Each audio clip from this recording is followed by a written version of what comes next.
Hello everyone and welcome back to this series on Rising Gloomrot.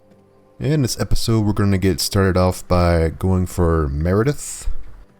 And of course she is the one that we encountered inside of the iron mines. So let's head over there and let's see if we can get that kill in. Hopefully she's in there. Sometimes she passed around outside as well. Alright, I just came around the corner here and I saw that we have a 100% warrior. That's actually really nice. I have to definitely remember that. He probably paths around this area. Oh, I didn't make any dust collars. Probably go back and get some dust collars. That'll make this pretty easy. We'll do that after we get Meredith. I'll make some dust collars and we'll talk about that. That's very handy. Okay, so what do we got here? They're chasing somebody. Oh, there's Krieg. Who are they chasing? Longbowing? Wait, where are they going?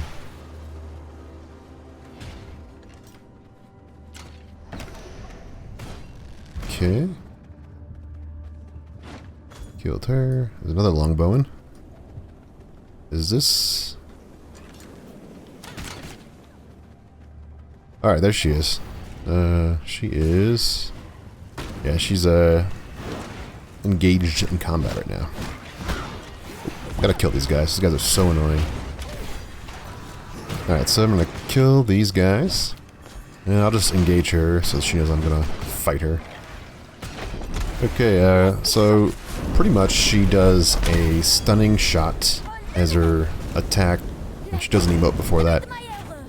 Wow, I'm getting attacked by a lot of stuff here. And the other thing she does is just an AoE volley. But if you get her in combat, it's not too bad.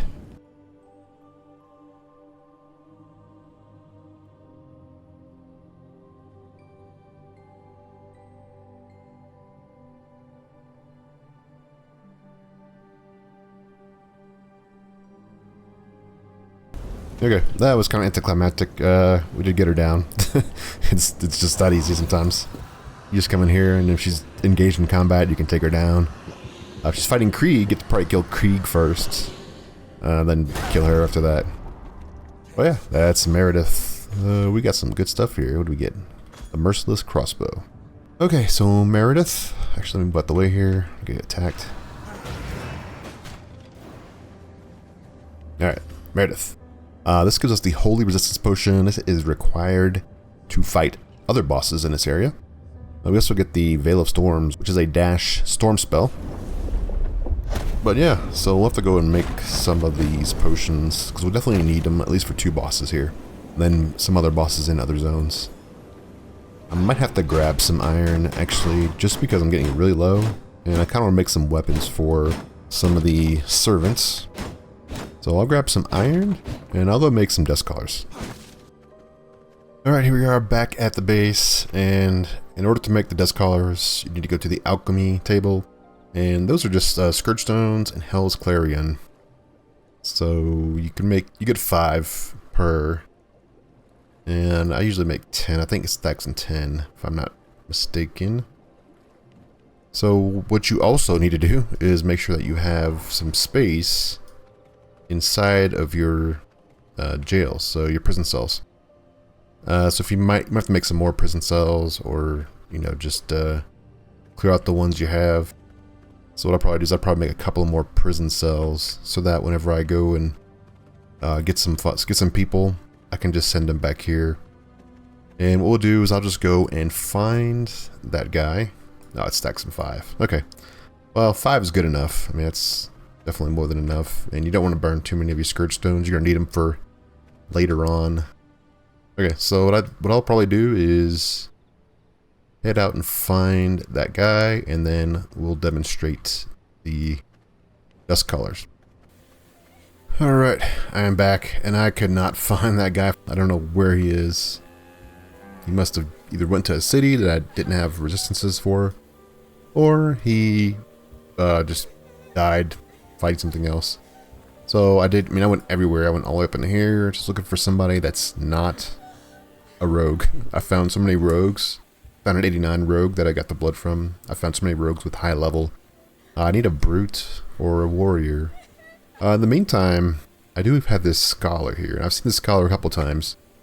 So what I'm going to do is I'm just going to grab this scholar just to demonstrate how this thing works.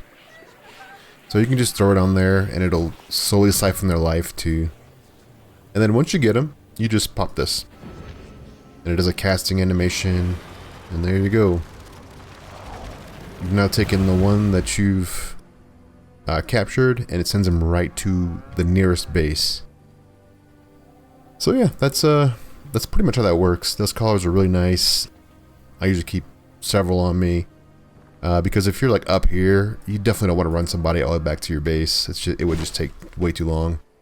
And of course, if you're in like a hostile area and you have a chance of dying yourself, you don't want to do that either.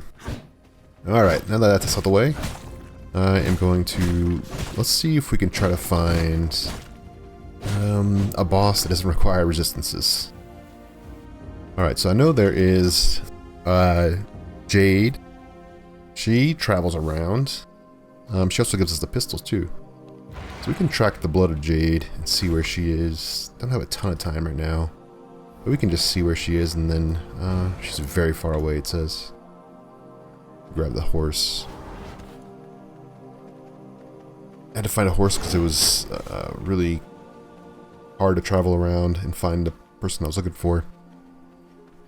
So let's see if we can go find Jade. I'm going to keep tracking because I definitely want to find the warrior or brutes. And I'll just come back whenever I find somebody that's, you know, worth capturing or if I find Jade.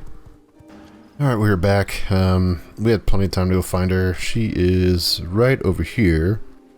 I did go and grab some potions. Mostly I just grabbed a minor garlic resistance brew. I'm gonna pop these. And yeah, we'll have to probably pull her somewhere where we can fight her. So not being interfered with. What if I can get her in this corner over here?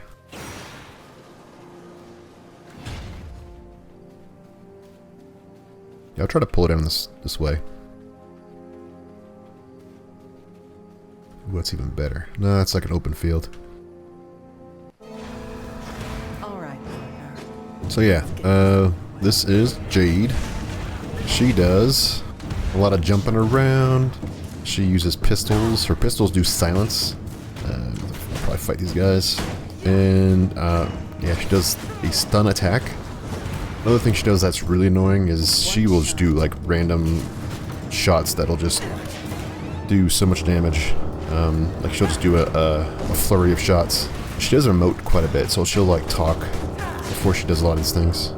When she does do cow traps, if you get the cow traps, they will slow you down, making her other attacks even worse.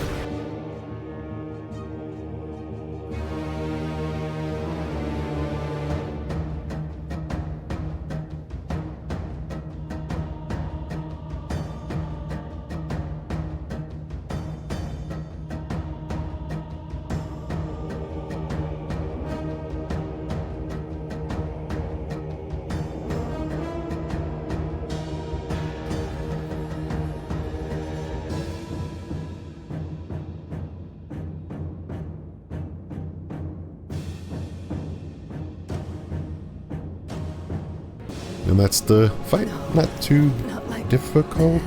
Just a lot of lining up attacks and avoiding her flurry of attacks, which do so much damage if she hits you with a lot of them.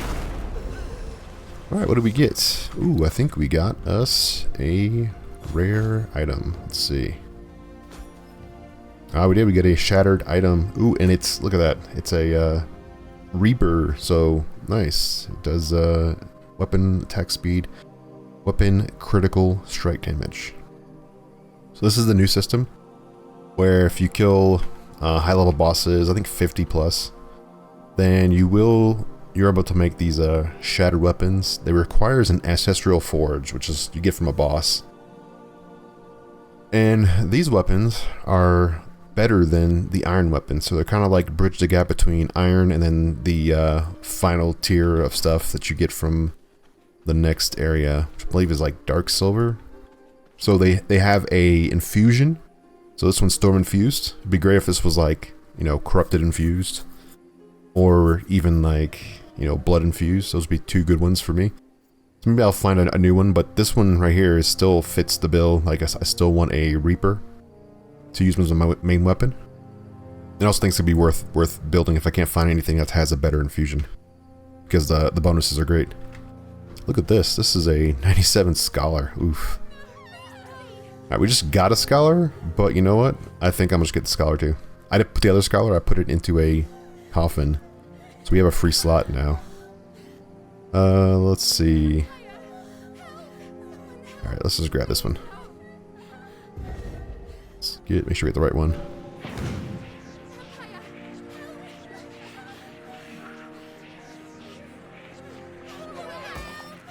There we go. Let me send him off. Such a nice ability.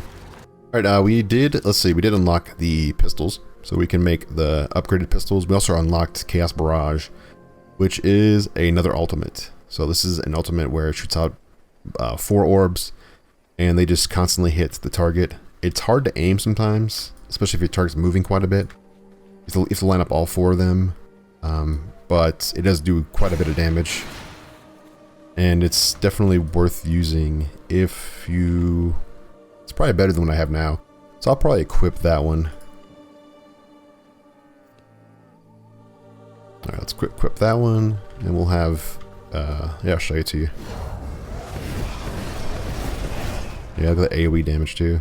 Quite a bit of damage. I like it. Alright, I'll head back to the base, and then maybe we can look things over on what we should do next. Alright, we're back at the base, and here is our Scholar. Going to probably just to subdue, and then let's just put her in a coffin and probably get her to get Cotton. I did get rid of other Cotton, so we got rid of our former Cotton person. She was only out for like 30 minutes, something like that, so I just decided to switch her out with this person. This will only take what, 20 minutes to do? Yeah, 20 minutes, and we get a much higher expertise rating, so we can probably use her later on as well. Alright, so what we do have to do now is actually craft some potions. So the next bosses, let's look at them. We have Azial. Azial is actually he gives us the Ancestral Forge, which is what we need to craft all these shattered weapons. He also gives us the jewel crafting table, so we can craft the jewels, like upgrades to our jewels. So really, Azial is probably the next bet. We can start crafting Ancestral Forge weapons, the shattered weapons, and getting upgrades through that method. It does require Radium Alloy, which we can go farm up. You can farm up Radium Alloy, even though you can't craft it yet, you can still farm it up. So in order to get to him, we will need to craft some Holy Resistance Potions. So that's going to be Grave Dust and Sunflowers. We should have some sunflowers from our cotton picker, who goes out and gets the cotton. They also get sunflowers in most cases. So we should have the Grave Dust as well. It's pretty easy to get. You can craft by converting bones in the grinder to get Grave Dust. And we really only need like... I'm just going to make 2 of them right now. We can make more later. And this will get us into the heavily holy areas to fight the other bosses. So what we're going to do is we're going to find Azial. Let's see. So Azial is... Actually, he probably is in the monastery. This is definitely a holy area. It's got a lot of holy wards up that you take a lot of damage if you don't have the resistance up yet. Yeah, so the holy potions are the only way to get resistance at this time for holy resistance. So I'll craft those up and then we'll be good to go. Alright, here we are at Dunwick Monastery. I'm going to pop my holy resistance potion because these wards right here will kill me. Better not. I'm probably just going to go in as a human. It's nighttime. The fight is all indoors, so I don't have to worry about that too much. There will be a lot of scholars here. shouldn't have to worry about anyone.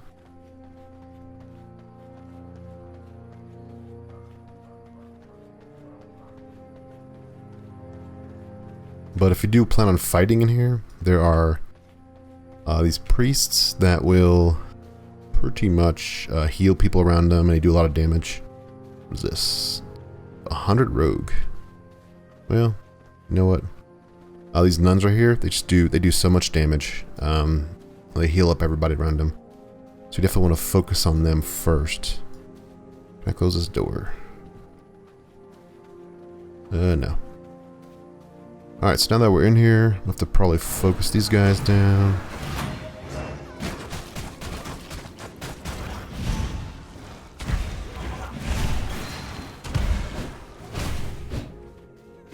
I should have brought some extra blood, but I didn't.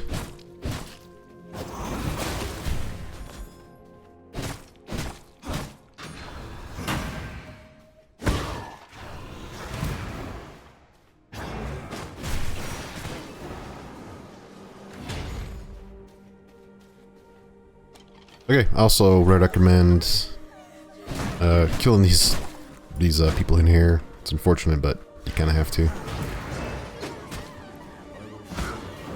It will aggro him. So yeah, this is Rezial. Rezial is a holy damage dealer. Does a lot of damage.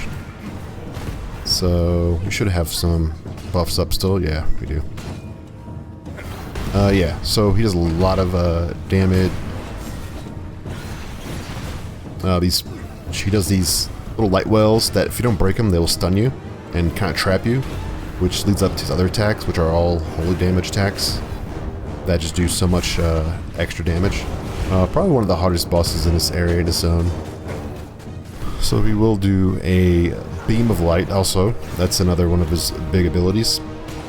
And also does like a beam of light from the air as well, and it comes down and does AoE damage. The main thing you want to do is if he says kneel before the light, you want to make sure that you have your spells up to get out of there.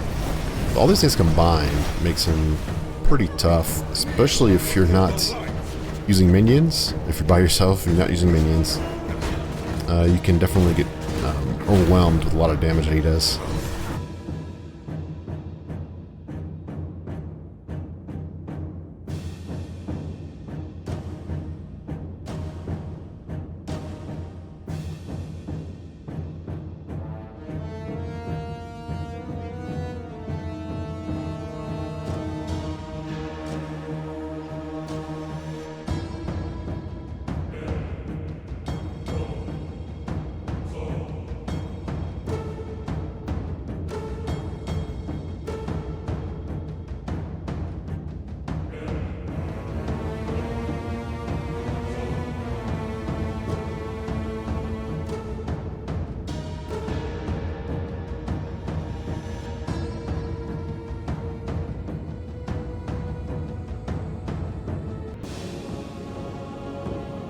That's the fight for Ezio.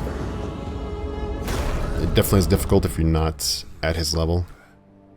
We got some more weapons, shattered weapons. We also got the Pen of the Warlock, something we don't have yet. I don't believe we do. This is a shattered weapon we got, is axes. Unholy infused axes, not bad. And the spells that we get is Crimson Beam. Absolutely the best spell for the build that I use. It is a ultimate, so what I typically do is I'll just throw down some skeletons, then I'll ult them, and it heals them up. It also does damage to the enemies. So I like using that combination if I'm getting behind. And it does heal me up as well to some extent. And it does especially a lot of healing if you have the Scholar blood type. Alright, so I'll probably go back and grab that 100% rogue to replace the current rogue we have. Which I think is like 90-something%. Alright, we're back. And I just realized we're not able to craft our weapons yet. In order to craft the Ancestral Forge, you're going to need 8 Iridium alloy. And you're at the point now where you could probably farm that up And the best place to farm that up is going to be in this town right here, Transcendium Machine Factory. So this place consists of a lot of high level 50s, and you should be close to level 50, upper 50s and lower 60s if you're beating the bosses. And really, there's not a whole lot here to worry about at nighttime. It is definitely not some place you want to be at in daytime. So I wanted to point out that you should probably avoid Gloomrot North if you can. It is not a very fun place to be at. There's a lot of lightning strikes, and the mob there are upper 70s, like mid to upper 70s. So this place is definitely easy to do. Like any place in southern Gloomrot, you should be able to take on. And you might have to take a couple of times to get through it, but you can probably get enough Iridium Alloy after like a few runs if you want to farm it out. I typically get 1 to 2 while I'm here. You can find a good person to farm this up for you. Servant. You definitely need to gear them out to as geared as you are, which I'll probably do. I'll probably show you that in a little bit. So I'm going to just go through here and see what we get at the end of it. Alright, so after a long time, we did find us Iridium Alloy in a chest. Alright, here we are back at the base. I was able to get 2 Iridium Alloy from that run, and it's a little bit of a grind, but you do get a ton of scrap. Like, this is all the scrap, tech scrap that I got, which you will need to actually craft the Iridium Alloy. So once we unlock that, we're going to need a decent amount to make this stuff. So yeah, it's a little bit of a grind. Probably took me like 40 minutes to get these 2. I did 2 full rounds. I had to throw stuff away though, but I mean, this is what I got. I did get in another book, and I got this tier 3 jewel. So it's a good place to farm up tier 3 jewels. I also got one for Blood Rage. I'll probably use both of these just because I don't have anything better in these 2 slots. So yeah, it's a good way to get tech scrap. I'll probably go up there a couple more times, and then we'll be able to craft the Ancestral Forge. And that's, in order to craft the Ancestral Forge, we need a total of 8. So yeah, it's not too bad. We also could go up and kill that guy and then start being able to craft those. He does unlock another machine, which does not require it just requires tech scrap. So you're gonna need tech scrap anyways. There's a fabricator. You need the fabricators to make the empty canisters, and then the empty canisters can make Iridium Alloy. So we could go do that, but we'll see. I'll just go up there and farm it up and see how long it's gonna take me to do that. Alright, and we're back. I did wind up getting the last bit of Iridium Alloy that I needed. We should have 8 now. We got a bunch of scrap. It took me 4 times to go up there after the initial ones that I showed on screen here to get all of them. I did get lucky one of those times and got a couple more. It really does depend if you want to do the boss or if you want to just keep farming that up. But if not, then you can try the boss and see if it's easier to do that. The only other thing is you have to actually farm up the scrap, and that takes a little bit of time. You're also going to need quite a bit of iron ingots in order to craft and glass, in order to craft the rest of the components you need for the Iridium Alloy. So what we need is to grab one of these. Alright, there we go. We can now make the forge, the Ancestral Forge. So with this, I need to get my weapon. Alright, here's the weapon. And all you really have to do is just put the weapon in the middle here. And this will give you, it'll light up and tell you what you need to craft. So you need to have the Merciless Iron version of that weapon, and then 6 more Iridium Alloy, and then 1 Greater Blood Essence. It's really just 1 more level added, but you also get the bonuses and the infusions. So it really is a toss-up whether you want to do that or not. But yeah, so I'll work on this Iridium Alloy. Yeah, I think I'll actually probably go beat the boss in the next episode, and that might be a little bit easier to do than to continuously farm up the factory. But that's going to be it for this episode. I thank you for watching, and I'll see you in the next one. Goodbye.